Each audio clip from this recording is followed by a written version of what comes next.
buenas noches a todos. Estamos una vez más reunidos, como cada lunes, no festivo en Colombia, en nuestra tertulia del Club de Lectura Cristiano, donde estamos leyendo la historia del cristianismo por Justo González. Hoy solo somos Paola y yo, no importa, el que quiera entrar, bienvenido. Les comento, esto no es una discusión entre expertos de la historia o expertos del cristianismo, no, aquí somos simplemente personas que hemos tomado la decisión de empezar a conocer la historia del cristianismo para formarnos nuestro propio criterio, para tener un criterio más amplio acerca de las cosas que han pasado a lo largo de la historia, de aquello en lo cual creemos. Para nosotras es un reto, creo que ha sido, entró Priscila, qué bueno, que anda sin luz, hola Pris. Entonces, les estaba comentando, para nosotras creo que ha sido una sorpresa, un privilegio conocer aquello, el origen, más allá de lo que pasó con Jesús, los primeros discípulos, qué ha pasado después en la historia del cristianismo, confrontarnos con todos aquellos mitos acerca de las persecuciones, de todo lo que hemos visto de repente en alguna película, todos los cuentos que nos echan por ahí, hemos podido comprobar, gracias a la evidencia histórica que nos ha presentado Justo González en este libro, cuánto de eso es cierto y cuánto no. Pau, buenas noches, Pris. ¿Alguna de ustedes quiere comentar algo como para darle una base a lo que hemos estado conversando en las últimas semanas? Hola, buenas noches. Hola, Pri, buenas noches. Me perdonan que no puedo poner la cámara, pero aquí estoy de corazón con ustedes hasta que la batería de mi celular aguante y vuelva la luz por mi zona. Dale, Pris. Pero sí me gustaría comentar cositas. Varias de las cosas es que a las personas que están aquí acompañándonos, contarles que el libro me ha parecido muy fácil de leer, me ha parecido un libro que no es ladrilloso, con un lenguaje difícil, con un lenguaje, digamos, inaccesible, inentendible, no. Me ha parecido que es un libro que hemos podido ir leyendo y comprendiendo todos, y que la forma en la que lo estamos discutiendo ni siquiera es por capítulos, sino por secciones del libro. O sea, apenas vamos en el capítulo 1, ha hecho que uno pueda como que analizar y pensar las ideas de forma más detenida. Entonces yo los invito a todos a que de pronto el título de Historia del Cristianismo suene como, bueno, eso debe ser para historiadores, pero ninguna de las que estamos aquí es historiadora, y estamos conversando de las cosas que nos llaman la atención de una forma muy amena. Entonces, invitarles a todos los que están en el club de lectura y a los que están buscando a Jesucristo a que entremos sin ningún inconveniente. Entonces, eso por un lado, que me ha parecido sencillo de leer. Por el otro lado, lo último que hemos estado hablando han sido las persecuciones a los cristianos después de que Jesús se muere y la iglesia empieza a expandirse, empieza el imperio romano con sus diferentes emperadores a perseguir al cristianismo. Y lo que hemos estado hablando es cómo han sido esas persecuciones o bajo cuáles argumentos, bajo cuáles justificaciones, en una línea temporal que nos presenta Justo González. Entonces, ya hemos hablado de hemos hablado de Nerón, de Domiciano, y hemos hablado de Plinio y Trajano, y hoy vamos a hablar de Marco Aurelio. Entonces, esa línea histórica me ha parecido chévere porque uno empieza como a organizar la información y a saber qué pasó con la iglesia primitiva después y qué pasó con los discípulos después de los apóstoles.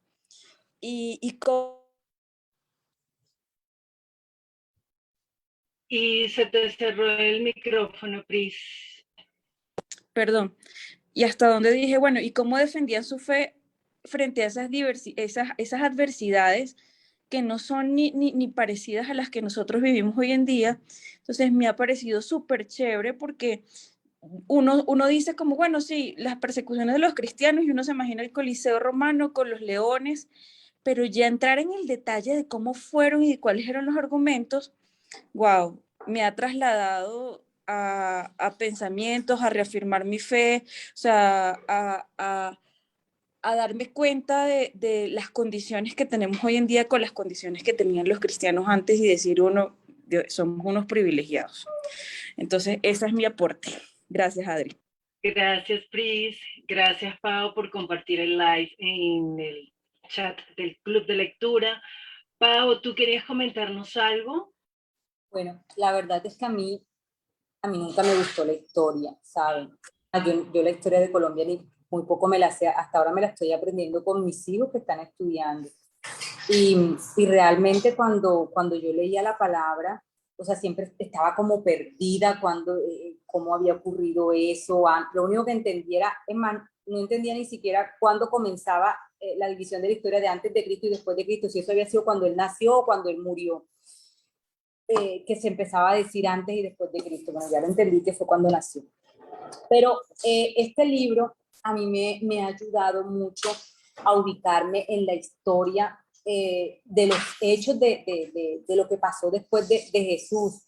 Y ha sido muy fácil y ubicarnos en el tiempo, lo que pasó con la iglesia primitiva, todas estas persecuciones, todo lo que ellos tuvieron que soportar, todo lo que ellos tuvieron que vivir, y que esto también fue para gran ayuda de nosotros, porque fíjate que todos estos testimonios, todas estas actas y todo esto que quedó escrito, esto que nosotros estamos leyendo hoy, que tienen de verdad una base histórica y que eso lo ayuda mucho a uno. Y cuando tú vas y lees la palabra y tú te acuerdas de todo lo que tú estás estudiando en esta historia, uy, eso es súper chévere, o sea, lo ves de una manera diferente y lo comprendes más. Pero aparte de todo ese conocimiento que uno puede adquirir intelectual y que aprende, de verdad que lo que más, como decía Priscila, lo que más hace es que le reafirma más a uno su fe en que todo lo que dice esa palabra es verdad, todo lo que Jesús hizo y que tantas personas dieron hasta su vida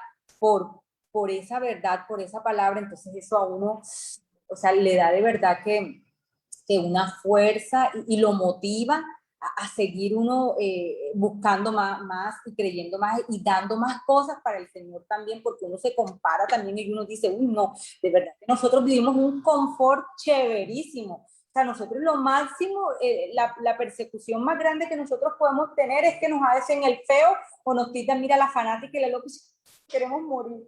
Pero esta gente muestra algo completamente diferente. Entonces, sí, muy chévere. Gracias, Pau. Pues es importante que nosotros nos ubiquemos en un momento histórico crucial en la historia del cristianismo. Y es que después del incendio de Roma, el incendio en Roma, que nos contaba el historiador romano Tácito, se sospechaba que fue el mismo Nerón el que provocó el incendio. Él busca culpar a los cristianos para deshacerse de las sospechas de la gente. Nadie le creyó mucho y sin embargo los cristianos fueron perseguidos, fueron masacrados, fueron realmente ultrajados de formas horrorosas bajo el imperio de Nerón. Pues él dictó un decreto que permitía la persecución a los cristianos. Y comienza, aunque después de la muerte de Nerón, comienza una serie de reformas políticas en Roma, pues ese edicto que permitía ir contra los cristianos nunca se cerró, nunca nadie lo abolió y quedaba allí la posibilidad de que cualquiera que se le ocurriera podía decretar persigan a los cristianos.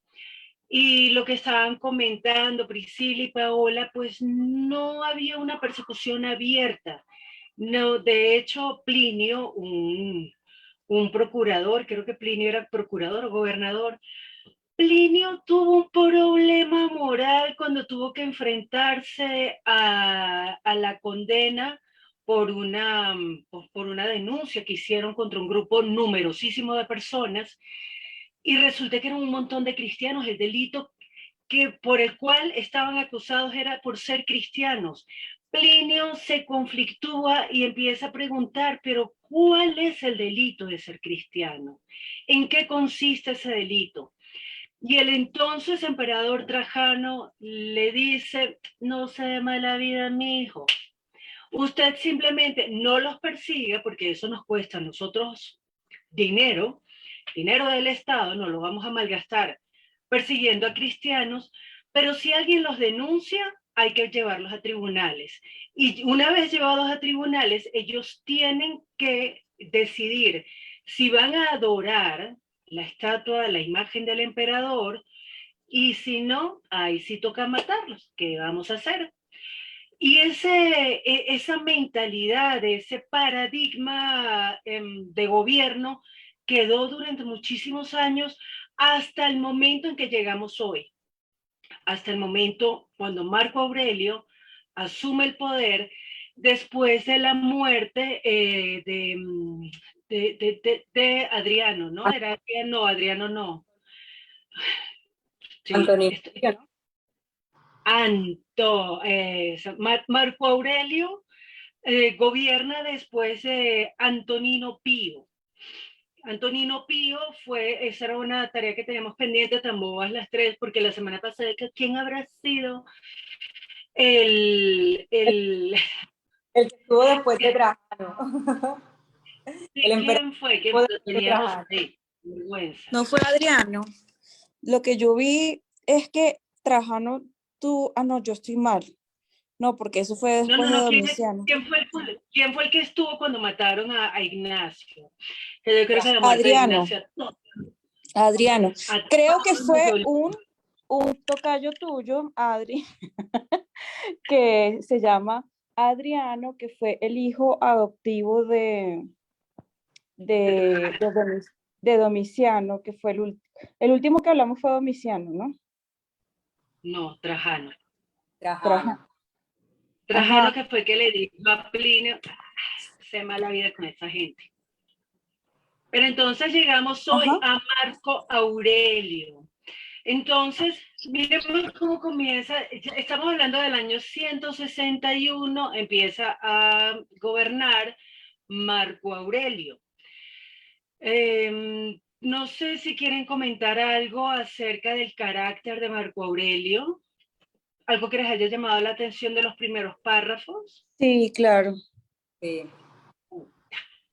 Cuenta, Priscila, antes de que se te acabe la batería. Déjenme hablar, por favor.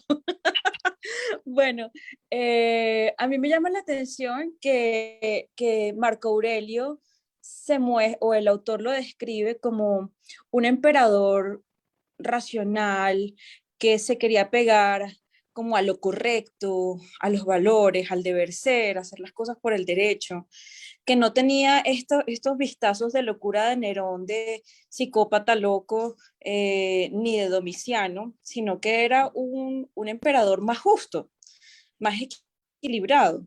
Entonces, no puedo hablar acá y leer como partes de la descripción de Justo al mismo tiempo, pero esto es lo que recuerdo, que Marco Aurelio se destacaba por ser como equilibrado, racional, justo, apegado a lo correcto, pero luego como que se empieza a chiflar.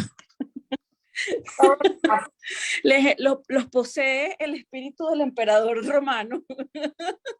El espíritu de Nerón. O sea, sí, porque empieza muy bien, pero luego se acuerda, otra vez sale esta bendita ley que nadie ha derogado. O sea, todos empiezan como bueno, si está esa ley, no pasa nada, pero luego pasan unos años y empieza se acuerda, mira, aquí está esta ley, entonces vamos a usarla, vamos a implementarla. Entonces, cuando el autor empieza a hablar de Marco Aurelio, uno siente como, ay, un alivio, como, ay, ¿será que aquí ya van a dejar de perseguir y torturar a los cristianos? Pero más adelante nos damos cuenta que el hombre se empieza a descachar otra vez y dice, ah, bueno, vamos a empezar nosotros también a, a perseguir a los cristianos. Y al parecer, o por lo menos justo, dice que no existe registrado un motivo por el cual Marco Aurelio se une a la persecución de los emperadores contra los cristianos. Eso es lo que yo entendí. Ok, gracias, Pris. Vamos a digerir eso poco a poco porque hay algunos puntos bien interesantes aquí. Pau, ¿tú querías comentar algo? Bueno, me llama la atención porque el autor aquí nos muestra a Marco Aurelio como un hombre culto y refinado. Y, y lo muestra como, o sea, que escribió muchas meditaciones, inclusive la meditación que escribe acá, oye, yo me puse a leerle, yo qué chévere, porque habla como de la justicia, no sean hipócritas. ¿Quieres leerlo, Pau? Sí, sí.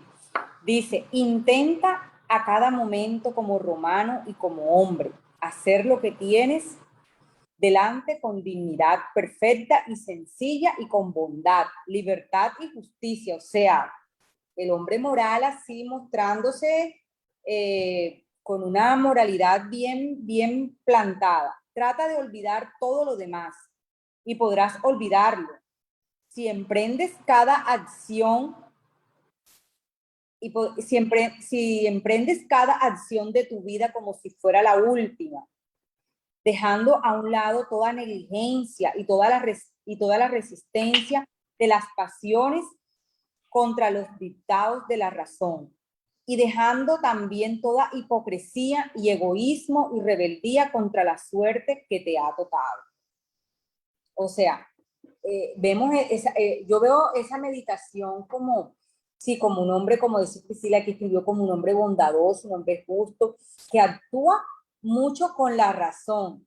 Ay, no, pero más adelante cuando dice que le empieza a ir mal y entonces era supersticioso y entonces ahí como que no cuadra la cosa porque, o sea, soy una persona muy razonable, pero ay, no, me empieza a ir un poquito mal, me empieza a faltar la suerte porque no llueve o porque las empresas empiezan a andar mal y entonces yo voy y consulto a los adivinos y a los sacerdotes para que vengan y ya, entonces ahí como que no concuerda mucho esta personalidad de este hombre. Yo creo que más bien es como medio bipolar, lo mostraría yo acá. Lo veo yo, perdón. Ok, me parece que es súper interesante esa visión que nosotros tenemos hoy a las luces de nuestra formación moral de latinoamericanos, porque esa es nuestra formación, pero aquí estamos hablando de un hombre que es emperador. Además, Marco Aurelio fue un estoico, pero de los buenos. El tipo, de hecho, él era filosóficamente hablando de la rama de los estoicos. El tipo era de realmente una mente elevada y eso es muy valioso y me parece muy valioso todo lo que él hizo, pero nosotros no podemos olvidarnos de algo. Hay un paradigma social en el cual Marco Aurelio está desarrollando su gobierno. Entonces, más allá, ¿qué significa ser estoico? El estoicismo es una rama de la filosofía que apunta a que tú no puedes, o sea, grosso modo, tú no puedes cambiar las cosas, tú no puedes cambiar las circunstancias, no puedes dominarlo. Lo que sí puedes dominar es cómo actúas con esa circunstancia, bajo ese estímulo. Entonces, los estoicos son gente muy, sí, muy racional, pero me parece interesante esa confrontación que está haciendo Pau entre ser racional y lo que Justo González llama la superstición. Porque para los paganos, lo que en el lenguaje cristiano se ha reconocido como paganos, Pues los cristianos eran los supersticiosos. Eso era una nueva superstición.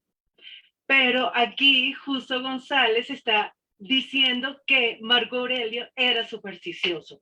Vamos a darle la palabra a Priscila antes de que se le acabe la batería. La batería está buena, entonces tengamos fe. Cúrala con la sangre de Cristo y se resuelve. Bueno, pues eso justamente lo que estás hablando es lo que me llamaba la atención, porque Marco Aurelio veía o etiquetaba a los cristianos como supersticiosos, pero las supersticiones que venían las supersticiones culturales que él heredó de las religiones paganas de Roma, entonces esas no eran supersticiones. O sea, según él, me imagino entonces, lo racional es que existiera el dios de la guerra, la diosa de la guerra, el dios de los cultivos, el dios de las empresas, el dios de los carros, yo no sé. Y, o sea, según su punto de vista, eso no sería lo supersticioso, sino el que piensa diferente es supersticioso. Entonces, exacto, el sincretismo, como dice Pau. Entonces, me llama mucho la atención porque hoy en día uno ve las cosas también así. El que no conoce, el que frente a las creencias desconocidas, uno las cataloga como que no, eso no es verdad, eso es mentira. Y no se da ni siquiera la tarea de al menos investigarlas y entenderlas como si lo quiso hacer Plinio. A mí me llama mucho la atención lo mente abierta que era Plinio, porque él decía, si vamos a juzgar y vamos a sí, a acabar con la vida de esta gente, por lo menos entendamos por qué lo estamos haciendo. O sea, entendamos cuáles son los argumentos, qué es lo que está haciendo esta gente. Pero ese fue el único que dijo, quiero mirar de manera objetiva. Y habíamos hablado también de un escritor de la época de Plinio y Trajano, que fue el que escribió eso, el que no gustaba de los cristianos, pero decía, no tiene sentido esta persecución. ¿Cómo es que se llamaba ese escritor? Tácito. ¿Estás hablando de Tácito o estás hablando del abogado cristiano Tertuliano? Tácito, Que lo Tácito. vimos, Tácito. Tácito fue otro, exacto, que a pesar de que no compartía las creencias cristianas, él decía, esto lo tenemos que hacer con una lógica y una razón, esto no puede ser así.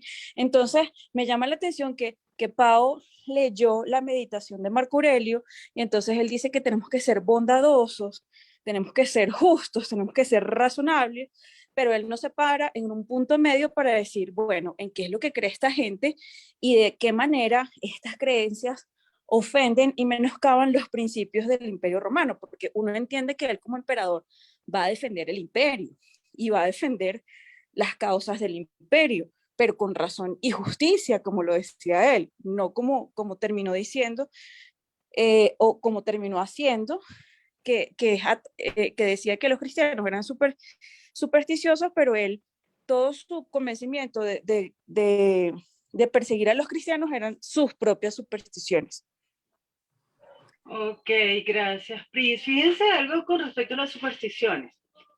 Podrá sonar muy chistoso, pero cuando hay muchos cristianos que tienen por costumbre cubrir todo con la sangre de Cristo. Fuera de todo chiste. Sí, es verdad. Y es una cosa que para ellos eso no es superstición. Para ellos, para esas personas que tienen por costumbre, cada uno tiene como sus mañitas, y para el otro que está afuera, para mí eso es una superstición. Cuando va a una entrevista de trabajo, me da la cura con la sangre de Cristo. Que me voy a, ay, no sé, esa sopa huele raro, la cubro con la sangre de Cristo y me la tomo. O sea, unas cosas, en serio, yo he visto lo de cubrir con la sangre de Cristo, unas cosas que para mí son ofensivas, para mí son supersticiones, pero si yo le planteo a la otra persona y ambos creemos en lo mismo, ambos creemos si la sangre de Cristo tiene poder, pero la forma en que lo concibe el otro es diferente a la concepción que yo tengo de ese hecho y está generando que yo, desde mi punto de vista, estoy juzgando de superstición lo que hace aquel que cree lo mismo que yo. Ahora imagínense una persona que tiene una creencia totalmente diferente. Nosotros estamos diciendo que él también era un supersticioso, porque es que aquí me parece necesario leer que la única referencia al cristianismo que aparece en las meditaciones de Marco Aurelio, esto dice Se le que él acabó perdón, la pila. se le acabó la pila, ay, qué embarrada, no, ahí está, uy, no se le acabó la pila. Él dice que él alaba a aquellas almas que están dispuestas a abandonar el cuerpo cuando sea necesario. Pero luego sigue diciendo que tal disposición ha de ser producto de la razón y no de la terquedad, como en el caso de los cristianos. Pues para él el problema de los cristianos es que eran tercos y pilas, o sea, no es muy loco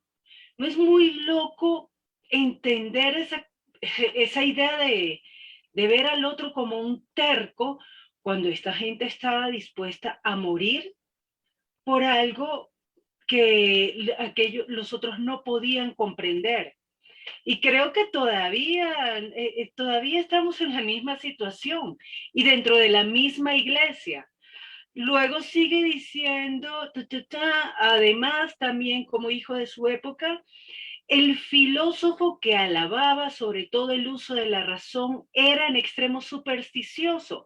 A mí me parece peligrosa esta afirmación de Justo González, porque lo que para él es superstición, para otro que cree en lo mismo que Marco Aurelio, o sea, no se meta con mis creencias.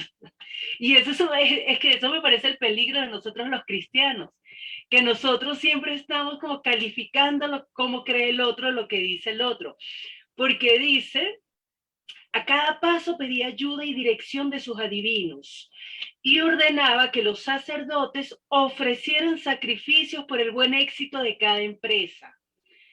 Entonces, se fue Priscila ahora sí. Bueno, entonces el tema de la superstición, de consultar a sus adivinos, pues lo que llama Justo González divinos para esa época, tengo entendido yo, que era más o menos el equivalente a los asesores políticos de los gobernantes hoy día. No sé si estoy equivocada, no sé qué piensan ustedes en este punto. Pues no he, o sea, no he averiguado acerca de ese tema de él usó un sinónimo de Justo González para no decir asesores, sino adivinos. Pero lo que yo sí veo es que fíjate el hecho que él nos cuenta que cuando a él empezó a ir mal, cuando empezaron a ver los desastres, o sea, no le estaban funcionando pues los sacrificios que estaban haciendo con los sacerdotes o los rezos o todo ese ¿cómo fue que? Esa superstición en la que él estaba confiando. Y enseguida, o sea, aparece el florero de Llorente. Esto es culpa de los cristianos. Entonces, aparece Nerón. Sí. Entonces, esto es culpa de los cristianos. Y entonces ahí nuevamente vuelve y comienza la persecución. Entonces yo veo, si él es tan razonable, aunque claro está que acá nos dicen que no se le otorga que él haya creído totalmente. Exactamente, esa es la lectura que nosotros tenemos que hacer. Pilas, Marco Aurelio no creyó que realmente eso fuera culpa de los cristianos. O sea, él no lo creyó, aquí está diciendo muy claro Justo González.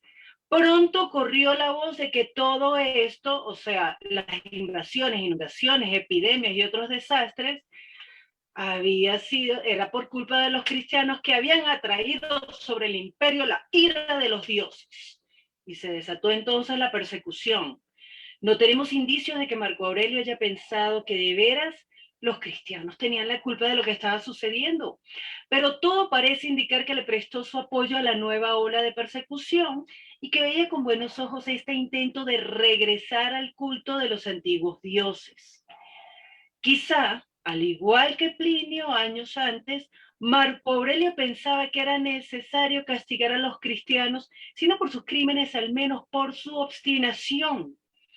Entonces, a mí no me parece que eso, basándome en el paradigma romano, él era un romano y el tipo pensaba con base a la formación que tenía y debe ser muy, muy rudo para una persona de la talla de Marco Aurelio confrontarse con la terquedad de un cristiano, porque seamos honestos, eran tercos, obstinados, y de eso nos da fe las actas martiriales. O sea, realmente para una persona que esté torturándolos, que esté además dándole la... Mira, Paola, piensa en tus dos hijos.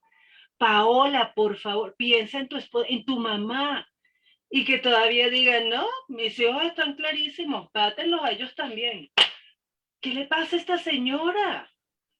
Pues entonces, para un no creyente, esto debe ser, nosotros los cristianos somos absolutamente irracionales. Entonces, no me parece que Marco Aurelio sea un tipo tan nefasto, tan irracional, hereje, horroroso, sino me parece una persona común y corriente, racional para su época.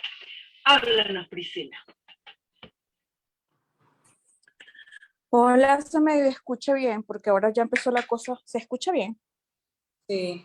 Listo. Yo las escucho entrecortado, pero no, yo comprendo la posición de Adriana. Estamos intentando ponernos en los zapatos de Marco Aurelio en esa época, pero al mismo tiempo sí me parece un poco irracional. Entiendo que a él, a los cristianos les parezca terco y que una madre decida sacrificar a sus hijos por una creencia, pues eso le da rabia porque eso es irracional, es poner eh, las supersticiones, como lo decía él, por encima de la vida, pero al mismo tiempo es irracional mantener una ley en donde no te dicen cuáles son las causas y las justificaciones.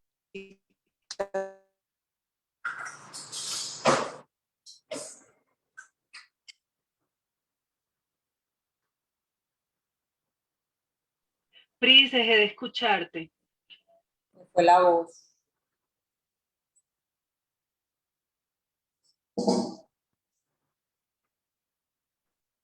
Pris. Si quieres, escríbelo, Pris, porque ya no te escucho para nada. Pau, ¿tú querías comentar algo? No, bueno, lo único es que para mí no es tan convincente que la racionalidad que él tenía, tantas meditaciones, no vayan de la mano con lo que él permite, aunque no estuvo de acuerdo, pero permite todos estos martirios que nosotros vemos más adelante que fueron desastrosos como los describen acá. Entonces, o sea, yo soy muy bondadosa, yo soy muy racional, aunque yo sea el gobernante, pero entonces yo tengo que permitir que estas leyes se sigan dando y que estas persecuciones y que estos martirios se sigan dando por la terquedad de estas personas, pero yo soy una persona bondadosa, que medito y que soy muy buena. O sea, para mí eso no concuerda. Sí, es muy gracioso porque nosotros lo pensamos a la luz del siglo XXI, los derechos humanos, todas las cosas, todos los logros que hemos tenido. Pues esto me parece importante porque muchas veces nosotros damos por sentados los derechos de los que gozamos hoy. Pero antes el derecho a la vida no era como ahora. Antes el derecho a la libertad no era lo que es ahora. Entonces, listo, o sea, la racionalidad en aquella época puede que no colinde con la idea de racionalidad que tenemos hoy. Puede ser también, sí. Sí, porque porque de verdad que parecía que la vida no tenía como mucha, o sea, no le daban tanto valor, porque eso era una matanza por todos lados. ¿Sí? Y a veces la matanza era justificada dependiendo de los intereses o del bien o del beneficio que pudiera derivarse de esos.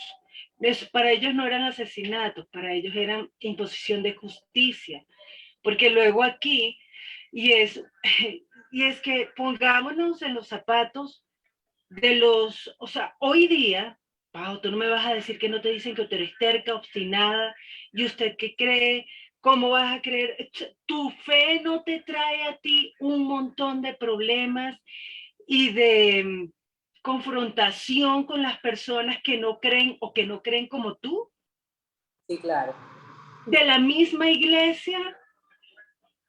Ahora imaginémonos a una persona que no es cristiana, a una persona que no comparte esta misma fe, escuchando a Doña Felicidad.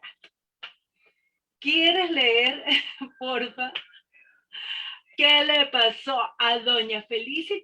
Y el nombre que tenía, ¿verdad? Felicidad. ¿Ah? De verdad que esa mujer era felicidad. Bueno, dice, uno de estos martirios fue el de la viuda Felicidad y sus 7 hijos. En esa época se acostumbraba en la iglesia que aquellas mujeres que quedaban viudas y que así lo deseaban, se consagraban por entero al trabajo de la iglesia, que a su vez las mantenía. Esto me recuerda mucho en el libro de los Hechos, ¿verdad? Donde habla acerca de las viudas y en algunas cartas Pablo también habla que las que eran muy jóvenes, pues que tuvieran cuidado con ella y que tenían que tener mucho cuidado con las vidas que ellos estaban manteniendo, lo que estaban haciendo en las iglesias. Entonces me recuerdo. Aprovechando tu comentario, me parece súper importante porque yo he escuchado personas que dicen o que juzgan, quizá de manera peyorativa, lo que se hizo en la iglesia, lo que se relata en el libro de los Hechos, el capítulo, creo que es el capítulo 2, que todos daban de lo suyo, todos vendían sus bienes y se lo entregaban a los apóstoles para el mantenimiento de la iglesia.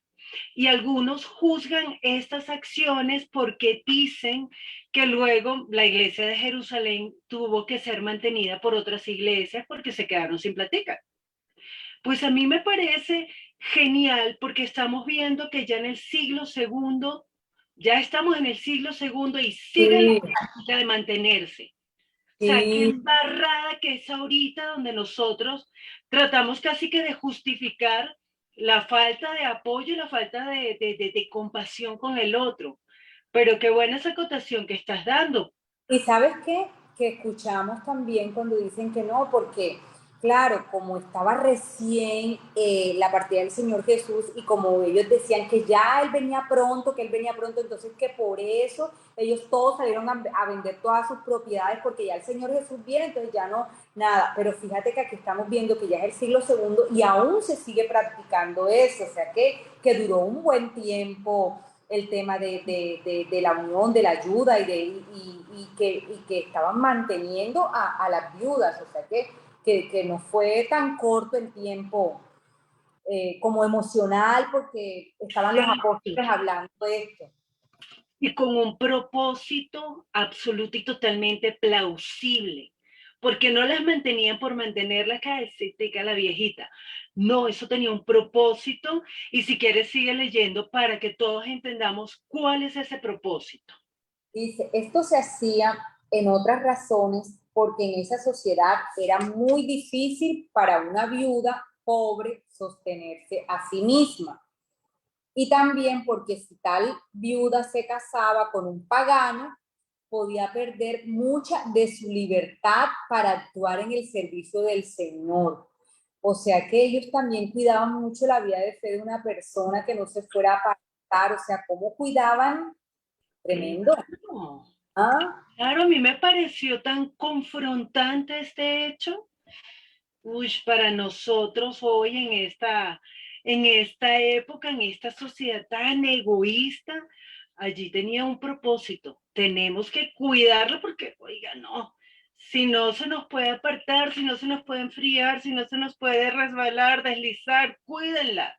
No, en esta época no, que cada cual se cuide, es el Espíritu Santo que tiene que ir, que cada Voy uno a viva. orar por ti, hermano. Que la sangre de Cristo te cubra. Entonces, no sé, Pau, si quieres, sigue, me parece importantísimo lo que viene aquí. Dice, la obra de felicidad era tal que los sacerdotes paganos decidieron impedirla y con ese propósito la acusaron ante las autoridades juntamente con sus 7 hijos. Óyeme, la vieja era una tesa, o sea, la señora era una servidora y me imagino que de servidora tenía que ser una mujer que hablaba mucho del cristianismo, hablaba mucho de Jesús, o sea, me imagino que por el testimonio que ella estaba dando, muchas personas estaban llegando que estos sacerdotes paganos cogieron y se emberracaron, o sea, cogieron celo de esta mujer y mira que fueron, tenga, vamos a denunciarla, o sea, la ley, fueron y la denunciaron, entonces siguen poniendo en práctica la ley que viene de Nerón, o sea, que persiguen es a los que denuncian. Exactamente, a los que denuncian. Y lo que viene es genial. ¿Quieres seguir leyendo o leo yo? Lee tú, que tú entonas muy bien. Dice, cuando el prefecto de la ciudad trató de convencerla, primero con promesas y luego con amenazas, Felicidad le contestó que estaba perdiendo el tiempo. Pues viva te venceré, y si me matas en mi propia muerte te venceré todavía mejor. Jue madre, si eso no es terquedad. ¿Ustedes se imaginan? Ay, señora, respétese. Ay, usted está muy viejita, a mí me da pesar matarla. Ay, a mí no me gusta matar a esta viejita. Y la viejita le responde así. O sea, en serio, pongámonos en los zapatos de una persona que no comparta la fe. No va a ser obstinación esto, no va a ser terquedad. Era lógico que pasara. A mí me parece tan, de verdad, tan normal, tan racional la actitud de ellos. No se puede ser tan terco. Si uno no cree y uno escucha a una persona haciendo o con esa actitud y esa berraquera, pues hermano también. Y entonces después viene y trata de convencer a los hijos de Felicidad, pero ella les exhortó que permanecieran firmes y ni uno solo de ellos vaciló ante las promesas y las amenazas del prefecto. Por fin, las actas de los interrogatorios fueron enviadas a Marco Aurelio y Marco Aurelio se explotó, quien ordenó que diversos jueces pronunciaran sentencia a fin de que estos obstinados cristianos sufrieran distintos suplicios. Pues a mí no me parece que esto esté en contra del carácter estoico de Marco Aurelio. Yo me imagino, yo me pongo en los zapatos de él. Yo que tengo yo sí tengo mi venita de tirana aquí, mi corazoncito de tirano. Y yo me imagino, no, es que esta gente está loca, hay que salvarlas de ellos mismos. Hay que salvarlos de ellos mismos. Estos cristianos están locos. Si nosotros vemos a los que hacen las cosas conforme a lo que les digo un líder religioso, sea pastor, sea cura, sea predicador, sea lo que sea, y el tipo les dice, vamos a matarnos todos y todos se matan, venga a ver. Si nosotros vemos a los que recientemente vendieron todo en Barranquilla y le dieron la plata al pastor, oiga, no, esa gente hay que sacarla de ese error. Pues yo me imagino en el lugar de Marco Aurelio, pues para ellos, para un pagano, para una persona que no cree, para una persona que tiene una creencia diferente, enfrentarse a esto, a una señora con esa berraquera, Y esto era una viuda pobre, pero no solamente eran las viudas pobres. Y esto es lo que vamos a ver ahorita, porque está por un lado la viuda Felicidad, que era una señora pobre con 7 hijos, la necesidad tiene cara de perro, es algo así el dicho, ¿no? Pero también tenemos a Justino. Justino era un intelectual. Justino era un duro. Yo no sé si quieres leer la parte que viene. Sí, me encanta, a mí me encanta Justino porque lo que vemos es que él era un estudioso, ¿verdad? Y él se dedicó a estudiar todas las doctrinas. Y fíjate que cuando él encuentra, o sea, cuando conoce esta doctrina, que la doctrina de Jesús, él cómo se le enfrenta también a los tribunales y cómo le dice, no, es que esta es la doctrina verdadera. Y es un hombre intelectual y estudioso. Entonces, aquí vemos cómo Jesús, fíjate, llega a la vida no solamente de los más pobres, sino en todas las clases sociales. Y cómo Exactamente. Y no es solamente la gente ignorante, o esto no es una fe de gente sin mucho conocimiento, sin mucha capacidad intelectual. Justino era sin mucha motivación de vida también. Entonces, fíjate, este hombre, siempre vamos a leerlo. Porfa. Dice, otro de los mártires de esta época fue Justino, uno de los más distinguidos pensadores cristianos, a quien hemos de referirnos de nuevo en el próximo capítulo. Justino tenía una escuela en Roma donde enseñaba lo que él llamaba la verdadera filosofía, es decir, el cristianismo. El filósofo cínico Crescente le retó a un debate del que el cristiano salió a todas luces vencedor.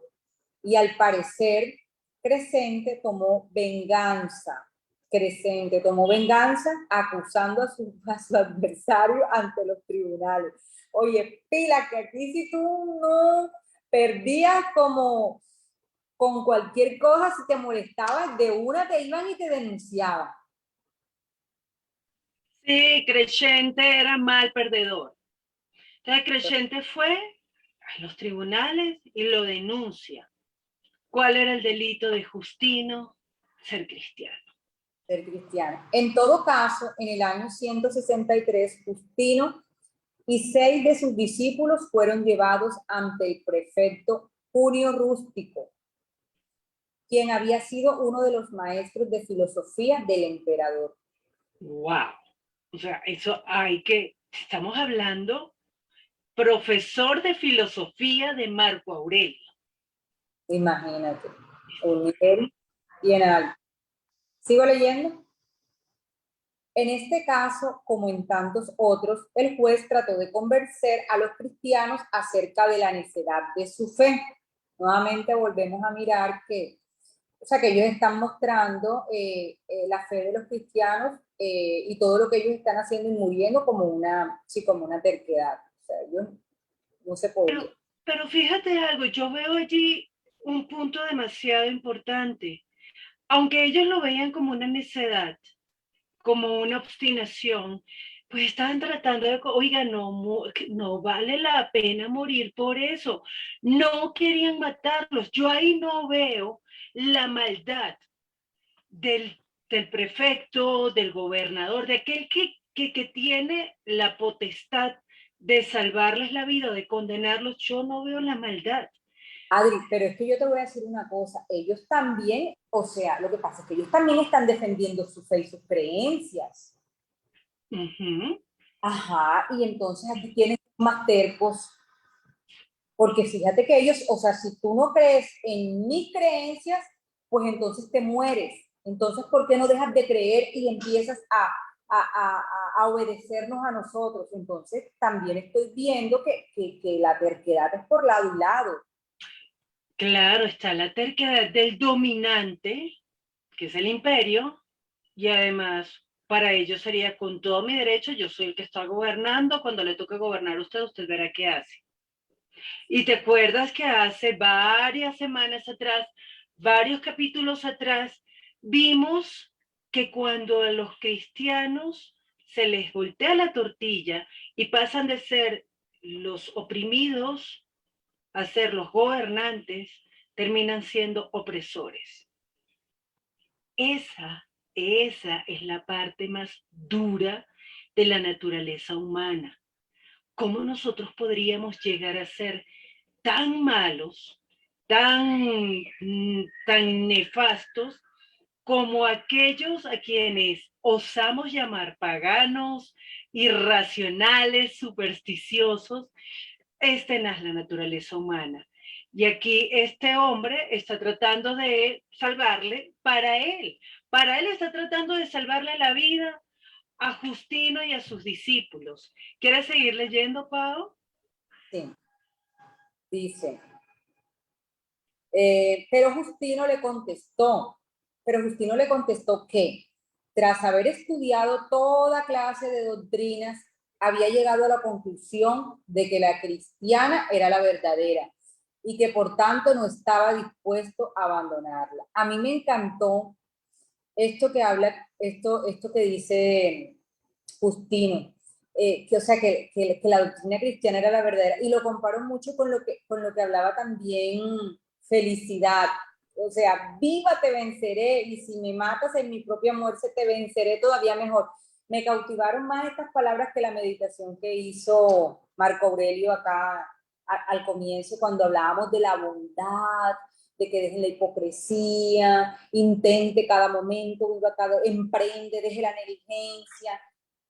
No pienso que no va de acuerdo, lo que él está meditando no va de acuerdo con sus actuaciones. En cambio, esta gente, lo que está diciendo y lo que está pensando sí va de acuerdo con sus actuaciones, porque ellos lo están diciendo y no les está importando que ese actuar, que ese pensar los lleve a la muerte. Eso me pareció súper chévere también. Sí, hay diferentes. Yo pienso que aquí es muy importante que nosotros nos planteemos como cristianos, como creyentes, esa realidad que nos muestra la historia. Nosotros tenemos que actuar con base a lo que creemos. Eso tiene que mostrarse en hechos. Pero también yo en lo personal no me atrevería jamás a emitir juicio contra un tipo como Marco Aurelio o como este sujeto, el juez, que era el profe. Crescente me parece una porquería. Crescente es un envidioso bobo que no sabe perder. O sea, no me imagino ese man jugando parqués cuando era chiquito. Piedra, papel o tijera, y entonces ya, entonces te voy a acusar y te vas a matar, desgraciado. O sea, una cosa, Crescente es un idiota. Pero los demás, yo veo como un afán, un deseo de no matarlos. Pero en ese deseo de no matarlos, claro, sí está, sujétese a mis creencias, sujétese a la verdadera filosofía, a la verdadera razón. Y claro, el cristiano, y es que a mí me parece genial, me parece todavía más bonito, porque no están diciéndole como en otros casos que vimos, no me acuerdo cuál fue el martirio que vimos, que decía, maldice a Cristo. Ay, no, hermano, yo no voy a estar maldiciendo a Cristo, ¿qué le pasa? Máteme. Pero cuando te lo están diciendo, casi que con cariño, oiga, no se haga eso. Venga, o sea, piénselo bien, no vale la pena, piensa en su vida. Pues no, ya es como más duro, porque ni siquiera se puede, ni siquiera yo veo allí la maldad, sino veo un razonamiento que para ellos era lógico. Para ellos era lógico pensar, no vale la pena morir por eso. Pero lo que ellos no entendían es que para nosotros, para los que creemos, sí vale la pena morir por eso. Y ahí viene después Justo González y nos cuenta el martirio de la iglesia de Lyon y Viena, y esa carta es tenaz. Dice, por último, como ejemplo de la suerte de los cristianos, bueno, dice que al primero se le azotó. ¿Qué fue lo que le respondió Justino? ¿Quieres leer, Pau, porfis? Se dice, ellos contestaron, ellos le contestaron que su más ardiente deseo era sufrir por amor de Jesucristo y que por tanto, si el juez les mataba, les haría un gran favor. Ante tal respuesta, el prefecto ordenó que fueran llevados al lugar del suplicio, donde primero se les azotó y luego fueron decapitados. Así de simple. Así de simple pasó y nos quedan menos de 2 minutos.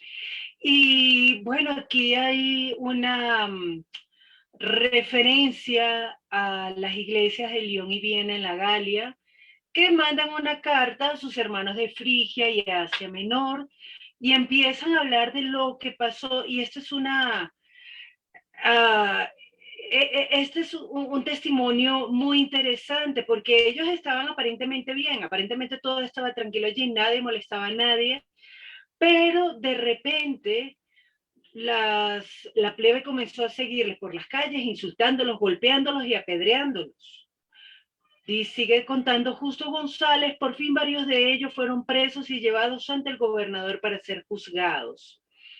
En ese momento, uno entre la multitud, Betio Epágato, se ofreció a defender a los acusados y cuando el gobernador le preguntó si era cristiano y él respondió afirmativamente, sin permitirle decir una palabra más, el gobernador ordenó que se le añadiese al grupo de los acusados. Así que por sapo, ¿quién me manda? Pero en esta iglesia me parece que ocurrió algo bien interesante. Justo González dice que la persecución había caído sobre estas dos ciudades casi inesperadamente, como un relámpago. Y por tanto no todos estaban listos para enfrentarse al martirio. ¡Wow! Según nos cuenta la carta que estamos citando, alrededor de 10 fueron débiles y salieron del vientre de la iglesia como abortos. ¡Qué duro eso! Porque a mí me hace pensar en el momento histórico cuando empiezan a ocurrir todos esos martirios, todas estas persecuciones. Entonces, si había iglesias que estaban preparadas para enfrentarlo. O sea, la cosa era que si te cogía por sorpresa, te fregaste. Habían estos 10 débiles que, imagínense, como abortos. Los demás, sin embargo, se mostraron firmes. Fíjate, Adri, que lo que vemos es que también, o sea, nos están mostrando la verdad de la historia también, porque fíjate que nos muestran que sí, que habían personas que no estaban capacitados, no estaban lo suficientemente preparados para sufrir ese martirio, porque también podríamos decir, ay, no, sí todos, pero no eran todos. Exactamente. Y pues bueno, ya para terminar, porque se nos acabó el tiempo, Justo González termina este apartado diciendo, estos no son sino unos pocos ejemplos de los muchos martirios que tuvieron lugar en la época de Marco Aurelio.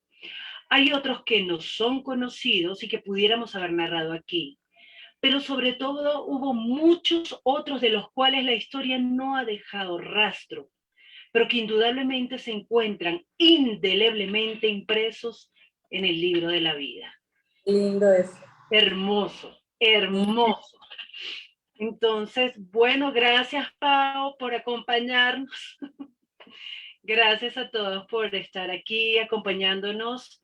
Ojalá se animen a leer, ojalá se animen a participar activamente y sobre todo a juntos discutir estos temas y formarnos un criterio acerca de la historia de aquello en lo cual nosotros creemos hoy. Un abrazo grande Chao, el Señor los bendiga.